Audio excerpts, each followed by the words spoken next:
Hello, my name is Noah Elkrief, and today I'm going to talk about how to deal with depression. Or, more accurately, I'm going to help you to stop feeling depressed. Or at least I'm going to try. But what I'm going to do in this video is not teach you something, or give you more knowledge, or give you something to practice. I'm going to show you, help you discover for yourself that the cause of your depression isn't true. So that won't make much sense right now, but hopefully by the end of the video, not only will that make sense, but you will be feeling a significant amount of relief, or much more peaceful. So if that interests you, if you want to give that a shot, you're welcome to keep watching. So the first thing is, when we feel depressed, we tend to have the phrasing of it, the terminology of I am depressed, I am clinically depressed, I am depressed, I have this type of depression, I am severely depressed, I am depressed. But is that true? You are depressed? That's who you are? Let's just look at that. You are depressed. What is depression? Not in theory, not some idea that you were taught, but if you are depressed right now, what is it right now? How do you feel right now? What's going on with you right now? Well, there's a set of feelings. You may feel pressure in your chest, a feeling in your stomach. You may feel sad. You may feel lonely. You may feel worthless. You may feel unworthy, unlikable, insufficient, lacking, ashamed, no energy, no motivation, no will to do anything. Something along those lines. So what you have in this moment is a feeling or a set of feelings, right? A combination of feelings. That's what you have right now. It's not that you are depressed. You are experiencing a set of feelings. That's what's going on, right? If you get cancer, it's not as though you are cancer. You have it. You have the feelings associated with cancer. You have the internal mechanisms going on with the cancer, right? But it's not that that's who you are. It's the same thing with depressed. You may think you are always depressed, but there are moments when you're not. Before you had it, for one, you were you before you were depressed. It may seem like a different you, but something was the same. Now you are still you. There are different feelings going on, but you are you. And even now that you claim to be depressed, right, or you have these set of feelings that we can call depression, they are not there in every moment, most likely. They may be, but probably not. There are probably some moments throughout your week where you forget about depression, or the thoughts that create depression don't come up. Right? And times when you enjoy yourself, maybe playing a sport, dancing, watching a little kid smile, playing, watching your favorite TV show, eating your favorite food. For a second, there's no depression. So, you are always you, but the feeling comes and goes. It may come more often than it goes, but still there are moments when it's not here. So depression is not who you are. It is simply a feeling, maybe a very strong feeling, right? But it is a feeling that you experience rather than who you are. And that distinction is very important, because as long as you think I am depressed, there's nothing you can do about it.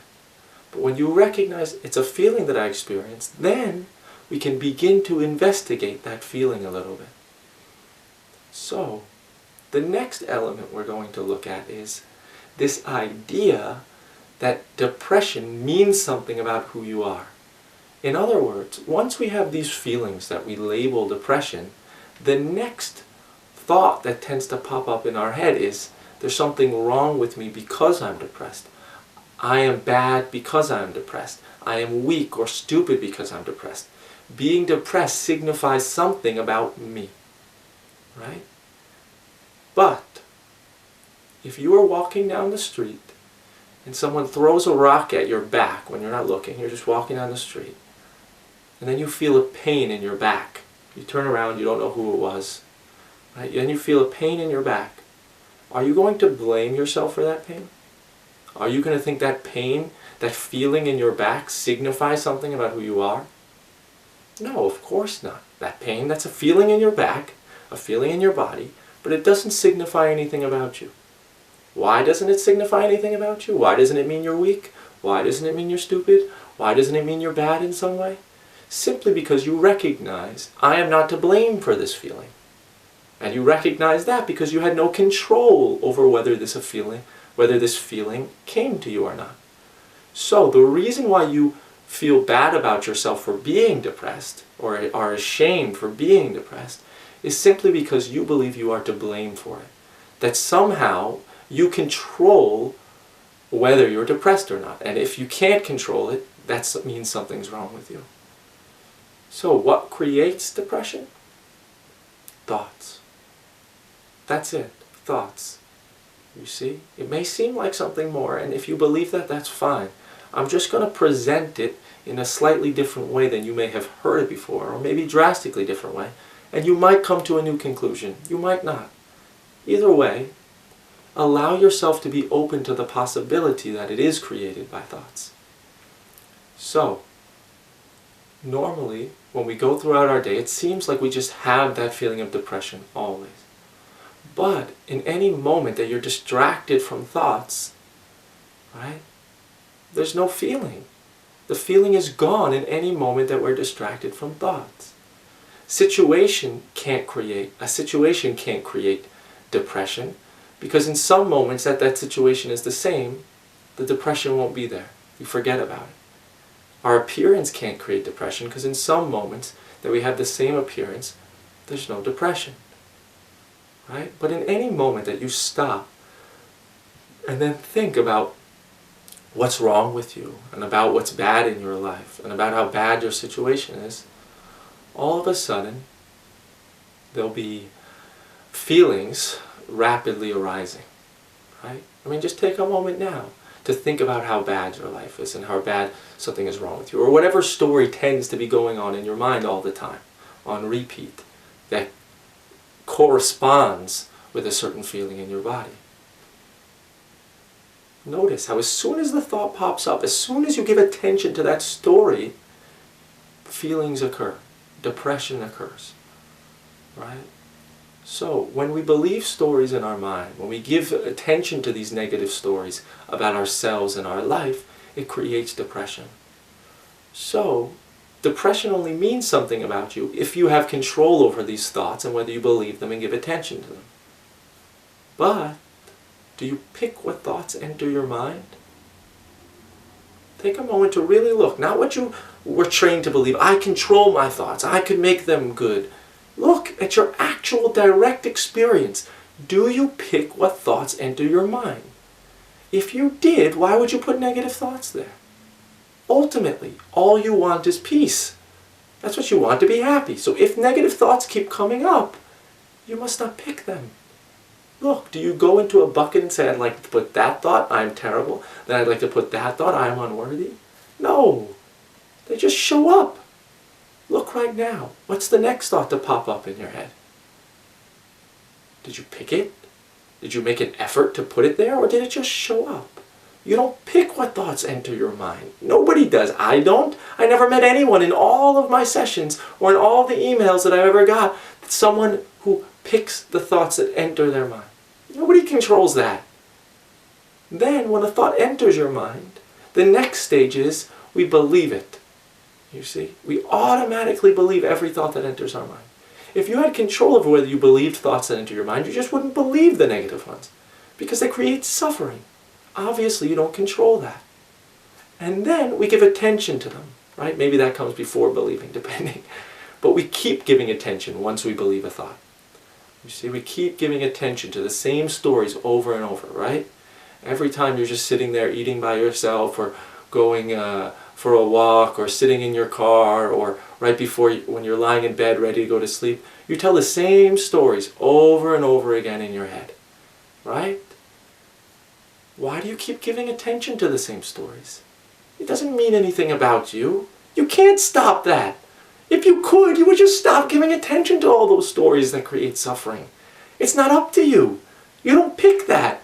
You may want to think, I have the power, I can do it. But what's the truth? What's your direct experience? If you're watching this video, your direct experience is that you can't. Because you feel depressed. Obviously, you're giving attention to stories that are creating suffering. So, if you don't control what thoughts pop up in your mind, if you don't control whether you believe them or not, if you don't control whether you give attention to them or not, then you're not to blame for the feelings they create. You're not to blame for the depression it creates. Depression signifies nothing about you. Nothing at all. It doesn't signify that you're weak or stupid. I meet plenty of people with strong intellects or weak intellects that are feeling depressed. I meet people who are successful or failures according to society, more or less money, who feel depressed. I meet people who are loved by many who are depressed, or people who don't have anyone who are depressed, people who are married with kids, people who are single. There is no indication of worth that corresponds with depression. Nothing. Depression doesn't mean anything about you. All it means is that you're believing a thought and giving attention to a thought that is negative. That is all. So it doesn't mean anything about you. It doesn't mean there's something wrong with you. Nothing. So, now that we see that you are not depressed, it's just a feeling, and then we see that depression is created by thoughts, and that you are not to blame for them, it means that you aren't bad, you aren't weak or missing something because you're depressed. The next thing we have to look at is whether these thoughts that we're telling ourselves are true. Okay? So, when we have these thoughts, right, so putting them into two categories, we have my situation is bad and something about me is bad. That's, broadly speaking, the two stories that go on in our head that can create depression. Okay? So, if I say there's something wrong with me and I feel depressed, it seems as though the feeling of depression proves that there really is something wrong with me. I'll say that again, okay? So I think there's something wrong with me, I'm missing something, right? I'm lacking, I'm not good enough. And then I also simultaneously have a feeling of worthlessness and depression. And it seems as though my feeling of worthlessness, my feeling of depression, signifies that my thought, I am worthless, must be true. But I'm here to tell you that is not the case at all. Just because you have a feeling, it doesn't signify that there's anything in reality that makes it true. Okay? So let me give you an example of what I mean. If you're sitting out to eat, let's say, and a friend calls you up and says to you, your house is burning down right now, and you believe them, what are you going to feel? Well, you might feel afraid, sad, angry, confused, all these really, really strong emotions, right? But then imagine in the next second he says to you, just joking, how are you going to feel then? Huge relief, boom. You might then start to feel angry, and why'd you do that? But before that comes into play, or after that comes into play, you're going to feel huge relief. No more sadness, no more anger, no more frustration, no more fear. You just, those feelings are completely gone, right? So what occurred in that situation? What would occur? Well, when you believed the words, your house burned down, you immediately had a feeling. That feeling wasn't created by your house burning down, because your house isn't burning down. The feeling does not signify that there's something in reality burning. It signifies that you believed words to be true. You see? The same is true with the words in our mind, our thoughts. When we believe them to be true, they create emotions. But when we don't believe them, they stop creating emotions. As you can see with this example, as soon as you recognized his words weren't true, when he said, I'm joking, immediate relief occurred. Right? Not because your house stopped burning down, but because it never did burn down. Right? Just because you recognized the words weren't true. I'll give you another example. If someone comes up to you and says the world is going to end tomorrow, and you believe them, how are you going to feel? Well, you feel afraid, sad, angry, something like that. But if if a different person came to you, or the same person came to you and said the world is going to end tomorrow, but you didn't believe their words, how would you feel? Nothing. In both situations, you heard the exact same words, but when you believe those words to be true, they create emotions, and when you don't believe those words to be true, they create nothing. The same is true with the words in our mind, our thoughts. So when you believe there's something wrong with me, it creates the feeling of worthlessness or depression. Right? When you believe there's something wrong with my life is bad, lacking, wrong, you create the feeling of worthlessness and depression. You see, the first comes thought, then comes believing the thought, then comes the feeling. It's not as though the feeling comes first, I feel worthless, and then a thought pops up that says, oh, I feel worthless, that must mean I am. First comes the thought, then comes the feeling. You see? So the feeling doesn't prove you are worthless. The feeling proves that you're believing a thought that says I'm worthless. It doesn't mean you are worthless. Just because a thought says there's something wrong with you, that doesn't mean there is something wrong with you, okay? So in other words, I don't know if that was easy to follow or hard to follow, but put simply, a feeling does not prove that a thought is true. Okay? A feeling, an emotion, depression, worthlessness does not prove that a thought is true. Because a feeling is only created by believing a thought is true. Okay? So, next we have to look at, are these thoughts true? Are these thoughts that I have about myself and my life true? Well, so like we said, there's kind of two categories, which is my situation is bad and something about me is bad. So first let's look at my situation is bad. Something's wrong with it. So when we say that, we're saying it based on our own unique set of experiences in life and what we've been taught about what is good and bad. So the first question to ask yourself, so what we're going to do is I'm going to pose questions to you to help you discover for yourself that your situation might not be as bad as you thought. Okay? So, is it possible that there are other people in the world that could think your situation is actually really good? Right? So maybe you live in an apartment, but you think that's bad because you should be living in a house. But could some people in the world think it's amazing that you live in an apartment that has electricity and light? Or maybe you have a sickness. But could other people with different sickness think, you're so lucky that you have that one instead? I mean, just think about it. You may think you're going through something really bad, but ask yourself, would I consider this to be bad on like a global scale? On the real genuine scale of good to bad in terms of how I see good and bad? You might realize it's not as bad as you thought. Another way to recognize that your situation might not be that bad is to simply look at cause and effect a little more closely. So, if you get fired from your job, what are you going to think? Is that good or bad? Well, it seems obvious. That's obviously bad. But is it possible that if you get fired from your job, a couple weeks later you meet someone that gives you a job that was much closer aligned to what you really like doing and what you're really good at, and you become much more happy in this new job? Is that possible? Of course that's possible. If you get that job and you're much happier, then a couple of years later someone asks you, was it good or bad that you got fired? You're going to say, it was good for my life that I got fired from my last job. So when you make the declaration, the decision, the conclusion that what happened to me was bad, or this is bad, you're unknowingly saying, I know the future. I know what all the millions of effects are of this particular event, situation, outcome, and they all add up to being bad for my life. But you don't know that to be true.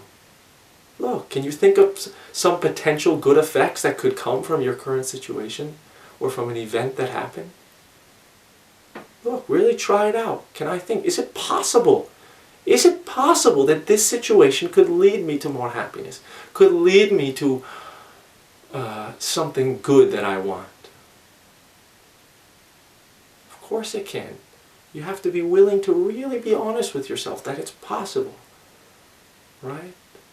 Another way to look at this is, so when we have situations that we don't like, a lot of the times it's because we've been trained by how we should live, right? So in some societies in America, let's say in the Northeast where I'm from New York, they think you should be successful, you should fulfill your potential, you should own your own house by a certain age, you should get married and have kids by a certain age.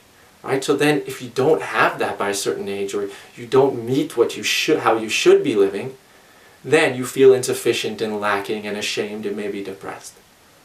Right? But can you ask yourself, is it possible that other people in a different place could think, I should live very differently? So in other places, they may think it's crazy to pursue success. Do what you love. In other places, like for instance in down south, they think you should get married at a younger age. In New York, they think you should get married at an older age. In other societies, they may think you shouldn't get married at all. Right? Or you should live in a big house. But in other societies, they may think, no, you should live in a cabin, or you should live in just what you need, and why have all the excess and extra power and extra energy being expended? I don't know. So it's not that you should live life a certain way. It's simply a way, right? It's not that you should live life this way. That is a way to live life. It is not better or worse than any other way to live life. Okay? Another thing is we have this idea that, right? We have this idea that one way to live is better than another. But it's not. They're just different. It's not better or worse. That doesn't exist in reality. One person might think it's better, another worse. How you're living, what's going on in your situation isn't bad. It just is. Good and bad are ideas being superimposed onto the facts. But they're just concepts. Everyone has a different idea. And it's all based on how we were trained, on what society we were raised in. And it's also based on not knowing the future, but thinking that we do. We know all the effects of what's going to happen. So the next thing is looking at ourselves. So we think there's something bad about us. There's something bad about me. Right? I am not attractive. I am not successful. I am not likable. I am not worthy. So the first thing I'm going to ask you is, can you think of a few reasons? Well, first actually, look to see what you think is bad about yourself. Why you're depressed. Look to see what you think is bad about who you are. What is it? What comes up for you? What's wrong with you? What is bad about you? Now, let me ask you, can you think of a few reasons or examples about why the opposite might be true?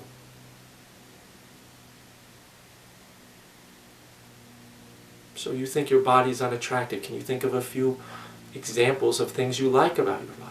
You may think you're unlikable, but can you think of a few examples of times when you were likable? Or a few reasons about why you are? If you think that you're not successful or whatever, you can think of a few reasons why you maybe are successful. See if you can come up with a few reasons as to why the opposite is true, could be true. See, because if you can recognize that the opposite could be true, then you might realize, I don't know that I'm unattractive. I don't know that I'm not funny. I don't know that I'm unlikable. I don't know that I'm unworthy. I don't know. Maybe I am worthy. I can come up with a few reasons why I might be. Another thing to look at is to ask yourself, could other people think the opposite is true? So we may not like our body. Maybe we have extra weight, right? Well, some societies, some cultures, some perspectives, right, would be they like more weight. Some like skinnier, some like heavier. Some like darker skin, some like lighter skin. Some guys want girls who are successful. Some want girls who are have a job that works less hours. Some girls want someone that is really high-powered, and some want one that's more vulnerable and nice. Everybody wants something different. Everybody's attracted to something different, depending on where they're from, their unique set of experiences, all that stuff. So just ask yourself, could somebody else, maybe in a different society, maybe something different than I'm used to, think the opposite that I think about myself? Is that possible? And if it is, how do I know my opinion is somehow true? It's just a perspective. It's not real. It's not true. You see? The last thing, and perhaps the most important thing that I want to explain, is simply that we confuse what we want with what we think will get us what we want. So let me ask you a question. What is the number one most important thing in your life? What do you want more than anything else in your life? Number one, what do you want most? What do you want to get, achieve, acquire, feel, whatever? Take a moment and really look for yourself. Try to answer that question. What is number one most important thing that I hope to have, feel, get in my life? Do.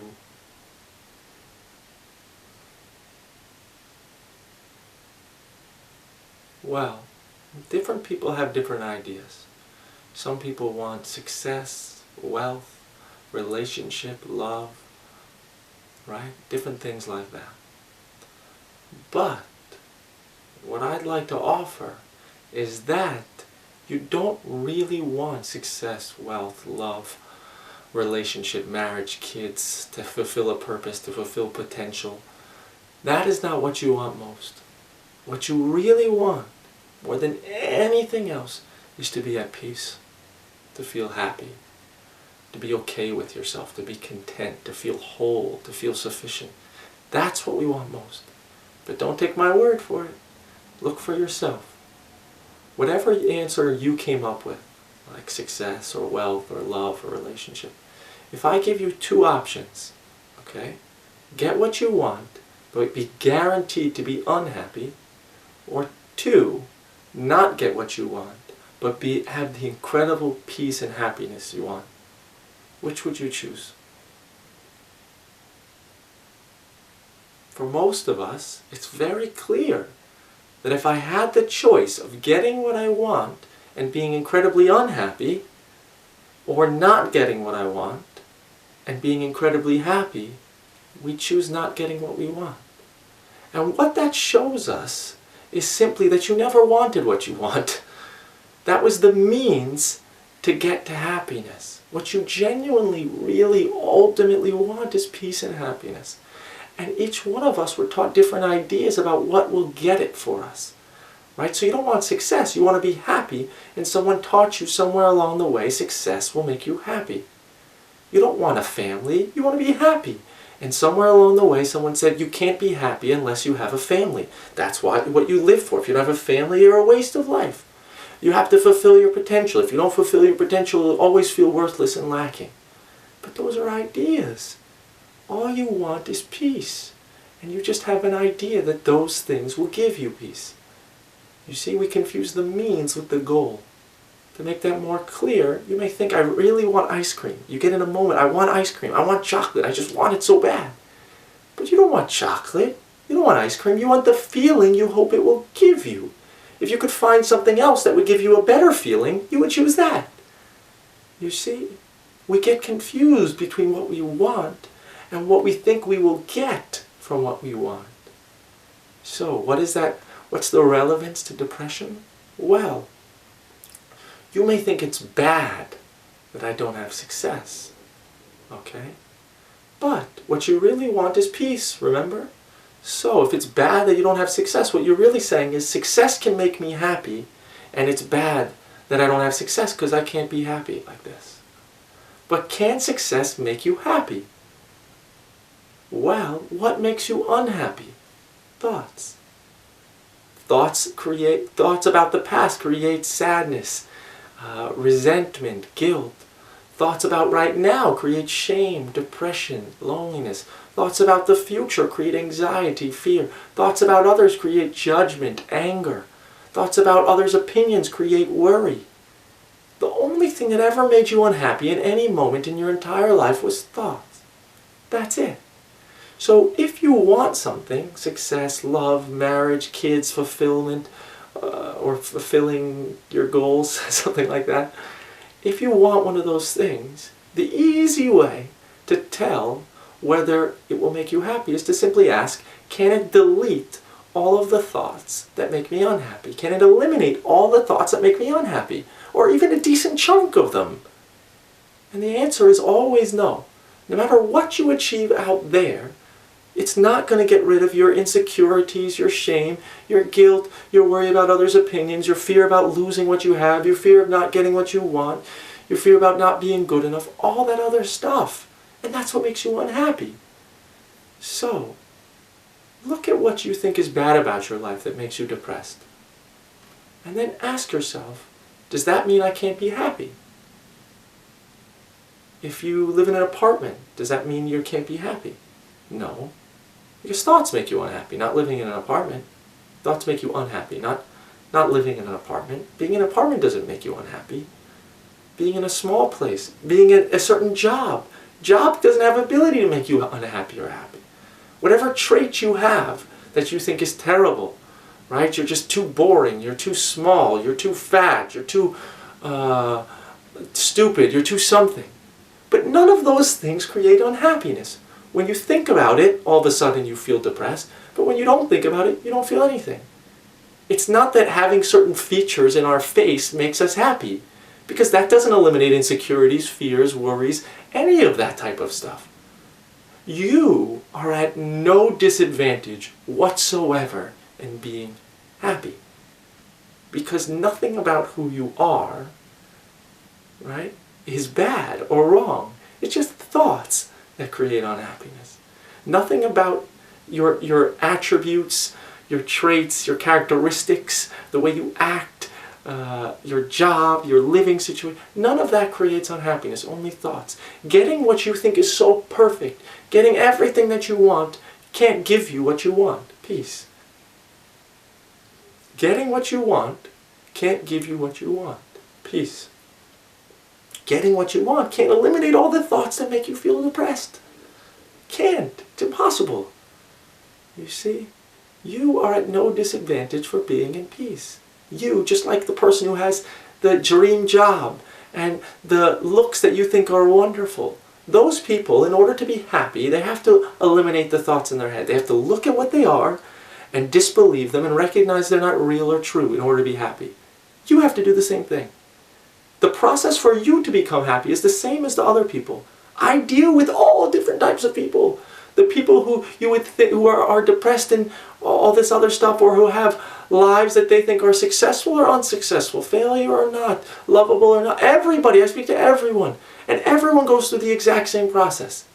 Look at what thoughts are creating your unhappiness and then recognize they're not true. You're at no disadvantage. You may think I'm at a disadvantage because I'm depressed. Maybe they're a little happier. But I have wonderful news for you. Oftentimes, the people that are most depressed are the people that end up with the most peace. Why? Because it opens you up. You see? It opens you up. When you're depressed, you recognize, to some extent, I failed at getting happy. I don't know how to do it. I don't know how to make myself happy. I give up.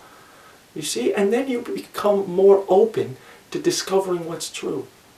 So, being depressed might be the greatest gift you ever got to make you happy, to give you peace. I've seen it happen too many times to discount that, to say, oh, it's so bad that you're depressed. When I see someone depressed, I don't see that's bad and feel bad for them. I see, oh, maybe they'll end up in peace. I don't know. I don't see anything. I'm just here with you. You see, I have no idea whether it's good or bad for your life. But I've seen so many times it ends up helping someone to have more peace. You see? So, whatever's going on in your life, whatever experience you have, whatever situation, whatever your looks are, whatever anything, ask yourself, is it possible that this is giving me an experience I need to help me discover something that ultimately leaves me in peace?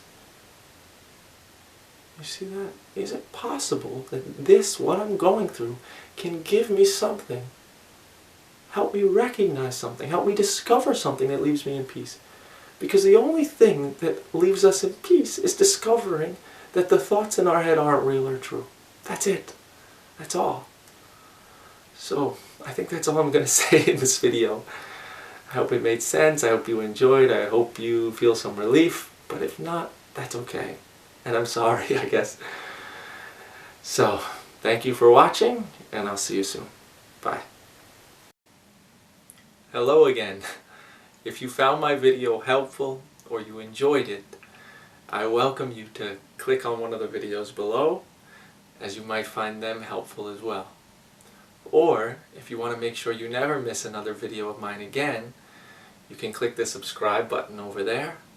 And if you want my free ebook, you're welcome to click the free ebook button over there. So thanks again for watching, and I'll see you around. Bye.